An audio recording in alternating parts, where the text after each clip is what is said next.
Hello दोस्तों, welcome to channel on M cure. आपका मेरे चैनल पर स्वागत है। तो आज की हमारी ये वर्कशीट है।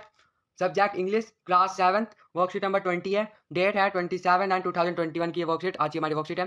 तो देखते हैं किस बेस पे। तो let's recall animal and their habits, place where they live. ठीक है, तो यहाँ पे हम अभी जो है उनकी हैबिट्स और वो किस जगह पर रहते हैं उनके उसके बारे में देखेंगे। ठीक है, तो इसको जूम कर ले लो। ठीक है, थोड़ा तो यहाँ से आप देख सकते हैं इसे। तो एनिमल और उसके हैबिट्स। ठीक है, तो लोयन लोयन कहाँ रहना पसंद करती है? कहाँ रहती है वो? लोयन लोयन रहती है डैन में, तो इसका आंसर बी पे आ जाएगा। ठीक है, सेकंड स्पैरो। स्पैरो क्या है? अपना घोंसला बनाती है, तो उसी में रहती है, तो ई हो जाएगा। ठीक है, नेक्स्ट हॉर्स, स्टेबल स्टेबल में रहती है, तो डी ऑप्शन राइट हो जाएगा। स्पाइडर स्पाइडर किस में रहती है? कॉब वेब में रहती है, कॉब वेब। ठीक है, जो वो अपना जाला बनाती है। ठीक है, तो उसमें रहती है। और रैबिट किस में रहती है? मियाडॉस। ठीक है, इसमें रहती है। ओके, तो यहाँ से आप इसकी मैचिंग कर लेंगे यहाँ से। ठीक है, लाइन वाइज यहाँ से आप इनकी मैचिंग कर लेंगे। ठीक है, सिंपली अब आगे देखते हैं।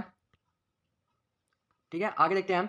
So now what about ghost?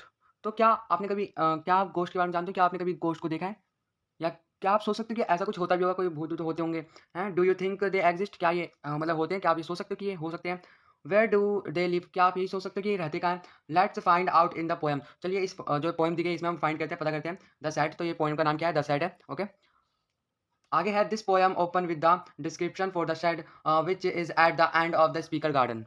ठीक है, जो स्पीकर गार्डन, तो एंड के जैसे क्या डिस्क्रिप्शन दिया गया है तो द साइड पे, तो इसे हम रीड करते हैं। ठीक है, तो पहले इस पैराग्राफ को रीड कर लेते हैं यहाँ पे। तो यहाँ क्या लिखा गया है? There's a shed at the bottom of our garden with a spider web hanging across the door।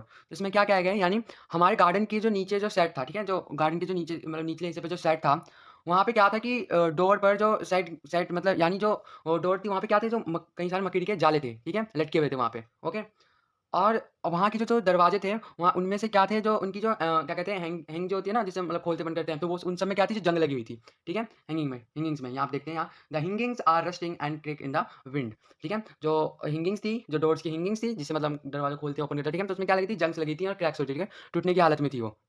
ठीक है, आगे है when I am in bed I lie and I listen, I will open the door one day. तो क्या उसमें क्या था कि उसको मतलब जब वो मतलब खोलने पर वहाँ अंदर से क्या आती थी आवाज़, मतलब जब वो मतलब गेट खोलता था तो उसको कैसे वहाँ से क्या किस टाइप आवाज़ आती थी। ठीक है, जब वो बेड पर होता था तब भी उसको वहाँ से क्या कोई आवाज़ सुनाई देती थी। ठीक है, पर वो जो पोएट्री वो कहता है कि इस आवाज़ को मतलब जब सुनता था तो वो कहता था कि मैं एक दिन उस दरवाजे को ज़रूर खोलूँगा और वो अंदर जाने की ज़रूर पता करने की कोशिश ज़रूर करेगा। ठीक है, ऐसे कहता है। तो there's a dusty old window around at the side with 3 crackers pains of glasses. तो कहता है पोएट कहता है कि वहाँ पर 2 खिड़की थी। ठीक है, 2 खिड़कियाँ थी और बहुत ही ज़्यादा धूल से भरी थी वो। ठीक है, खिड़कियाँ जो है बहुत ज़्यादा धूल से भरी थी और जो उनके शीशे थे ना, कहीं-कहीं जगह से क्या थे? क्रैक्स थे, टूटे हुए हल्के-हल्के। ठीक है, तो क्या था कि I often think there's someone staring at me each time that I pass I will peep through that window one day. तो इसमें क्या कहता है? तो जब भी मैं वहाँ से जाता था, ठीक है, जब भी वो वहाँ से जाता था या झाँकता था वो अंदर की तरफ, तो उसे ऐसा लगता था कि उसका कोई वहाँ उसकी जब भी वो उस तरफ से जाता था, तो उसे ऐसा फ़ील होता था कि उसको कोई वहाँ उस जगह से देख रहा है, कोई घूर रहा है वहाँ से। ठीक है, उसे कोई देख रहा है। ठीक है, उसे ऐसा फ़ील होता था।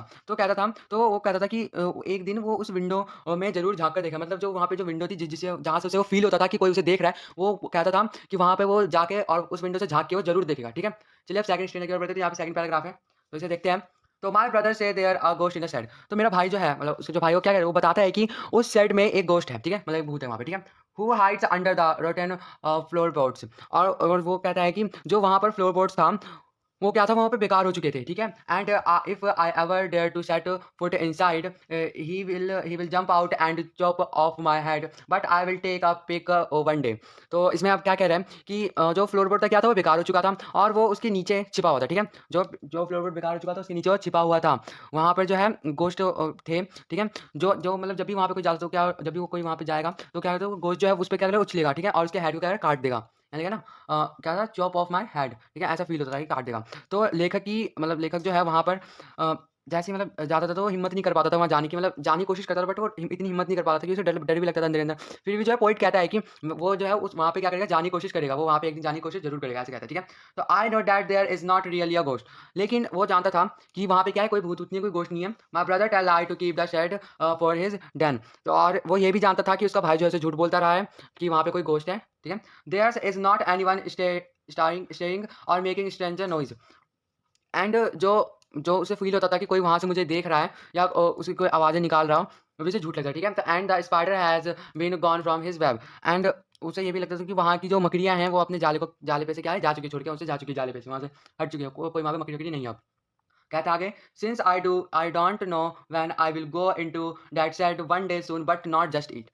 तो वो कहता है कि मुझे नहीं पता, मतलब वो मकड़ियाँ जो है वहाँ से कब गई मुझे नहीं पता, बट वो कहता है कि मैं उस सेट में एक दिन ज़रूर जाके रहूँगा, बट अभी नहीं, पर एक दिन वो ज़रूर वहाँ पे क्या करेगा, जाके रहेगा। ठीक है? अब सिंपली क्वेश्चंस को देख लेते हैं। तो पहला क्वेश्चन है, ठीक है, the shed is located, shed कहाँ था? Outside the garden, at the bottom of the garden, inside the garden. तो कहाँ पे था? At the bottom of the garden. ठीक है, तो ऑप्शन बी राइट हो जाएगा। क्वेश्चन नंबर 2 है, what does his brother tell him? तो उसके भाई ने उसे क्या कहा था? That there is a ghost in a shed, there is a snake in a shed, there is a man in shed. तो उसने क्या कहा था? शेड में क्या है? घोस्ट है, भूत है। ठीक है, सिंपली क्वेश्चन नंबर 3 को देख लेते हैं। तो but I will take a peek one day when what quality does the poet wish to highlighting? तो जो पोएट है वो क्या कहता था? वो कहता था कि लेकिन मैं एक दिन वहाँ पे क्या था, जरूर जाके रहूंगा। तो उसी किस क्वालिटी को यहाँ पे डिफाइन कर रहा है, मतलब हाईलाइट कर रहा है। तो he is brave, he is doubtful, he is fearful। तो ए ऑप्शन राइट हो जाएगा, ही इज ब्रेव, वो क्या है, बहादुर है, इसलिए वो जाने की कोशिश करेगा। फोर्थ क्या है, the author's brother want him not to. तो उसका भाई था वो क्या नहीं चाहता था, ठीक है, तो क्या नहीं चाहता था। फोर्थ जो है इसका जो है फोर्थ का जो है बी राइट हो जाएगा, एंटर द सेट। तो उसमें एंटर नहीं करना चाहता, ठीक है, सेट में एंटर नहीं करना चाहता था। ठीक है, तो ये थी हमारी आज की इंग्लिश की वर्कशीट जो कंप्लीट हो चुकी है। अगर आपको चैनल अच्छा लगा तो प्लीज सब्सक्राइब करना ना भूले। Thanks for watching.